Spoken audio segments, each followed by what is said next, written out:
यहीं इसी लोक में नरक रूपी व्याधि की चिकित्सा नहीं की गई तो औषधि विहीन देश यानी परलोक में जाकर रोगी उससे मुक्ति का क्या उपाय करेगा।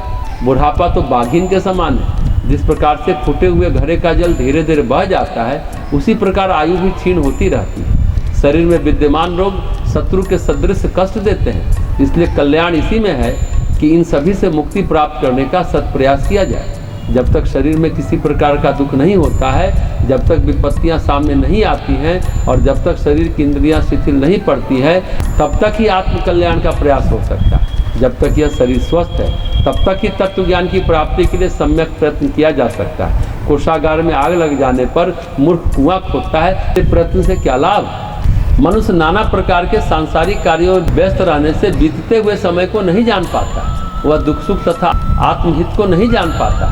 पैदा होने वाले को, रोगियों को, मरने वाले को, आपत्तिग्रस्त को और दुखी लोगों को देखकर भी मनुष्य मोह रूपी मदिरा को पीकर जन्म मरण आदि दुख से युक्त संसार से नहीं डरता। संपदाएं स्वप्न के समान है, यौवन पुष्प के सदृश है, आयु चंचल बिजली के तुल्य नष्ट प्राय है। ऐसा जानकर भी किसको धैर्य हो सकता है। 100 वर्ष का जीवन अत्यल्प है, वह भी निद्रा तथा आलस में आधा चला जाता है। तदंतर बाल्यावस्था, रोग, वृद्धावस्था एवं अन्य दुखों में व्यतीत हो गया और जो थोड़ा बचा वह भी निष्फल हो जाता है। जिस कार्य को तुरंत आरंभ कर देना चाहिए, उसके संदर्भ में जो उद्योगहीन होकर बैठा है, जहाँ जागते रहना चाहिए वहाँ जो सोता रहे तथा भय के स्थान पर जो आश्वस्त होकर रहता है, ऐसा वह कौन मनुष्य जो मारा नहीं जाता। जल के फेन के समान इस शरीर को आक्रमण करके जीव स्थित है।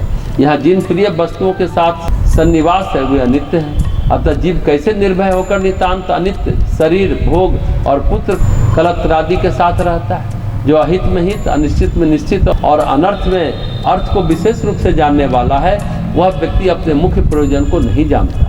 जो देखते हुए भी गिर जाता है, जो सुनते हुए भी सद्ज्ञान को नहीं प्राप्त कर पाता है, जो सद्ग्रंथों को पढ़ते हुए भी उसे नहीं समझ पाता है, वह देव माया से विमोहित है। काल के इस गहरे महासागर में यह संपूर्ण जगत डूबता उतरता रहता है। मृत्यु, रोग और बुढ़ापा रूपी ग्राहों से जकड़े जाने पर भी किसी व्यक्ति को ज्ञान नहीं हो पाता है। मनुष्य के लिए प्रतिक्षण भय समय बीत रहा है, किंतु वह उसी प्रकार दिखाई नहीं देता जैसे जल में पड़ा हुआ कच्चा घड़ा गलता हुआ दिखाई नहीं देता। कदाचित वायु को बांध कर रखा जा सकता है, आकाश का खंडन हो सकता है, तरंगों को किसी सूत्रादि में पिरोया जा सकता है, किंतु आयु में विश्वास नहीं किया जा सकता है, जिसके प्रलय अग्नि के प्रभाव से पृथ्वी दहकती है। सुमेरु पर्वत विशीर्ण हो जाता है तथा सागर का जल सूख जाता है। फिर इस शरीर के संबंध में तो बात ही क्या। पुत्र मेरा है, स्त्री मेरी है, धन मेरा है, बंधु बांधव मेरे हैं। इस प्रकार मैं चिल्लाता हुआ बकरे के भांति काल रूपी भेड़िया बलात् मनुष्य को मार डालता है।